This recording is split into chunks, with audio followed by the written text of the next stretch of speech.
म्हणजे बऱ्याचदा असं असतं ना, की घरामध्ये एखाद्याला डायबिटीज असेल, तर मग पुढच्या पिढीला पण ते यायची शक्यता असते. अनुवंशिकता ज्याला असं आपण म्हणतो. तर सोरायसिसच्या बाबतीत पण हे घडतं का?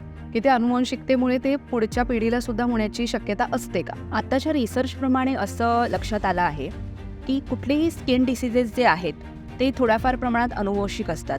आणि सोरियासिसचं म्हणशील तर हा आता ऑटो इम्युनच आजार आहे. त्याच्यामुळे तो आपल्या DNA मध्ये कुठे ना कुठेतरी त्याचा अंश असतो. जेव्हा कधी काही ट्रिगर फॅक्टर होतो, जसं खाण्यापिण्यामध्ये आपण खूपच जास्त अपथ्य केले किंवा मानसिक स्ट्रेस खूप जास्त वाढला आहे, इमोशनल स्ट्रेस वाढला आहे, तेव्हा हा ट्रिगर फॅक्टर होऊन त्वचेवरती सोरियासिस दिसायला सुरुवात होतं. आता बऱ्याचशा केसेसमध्ये जन्मजात सोरियासिससुद्धा मुलांना दिसतोय. तर त्यावरून मेडिकल सायन्स अशा रिसर्चवरती आला आहे की सोरियासिसमध्ये बऱ्याच अंशी अनुवंशिकता दिसते. बरं.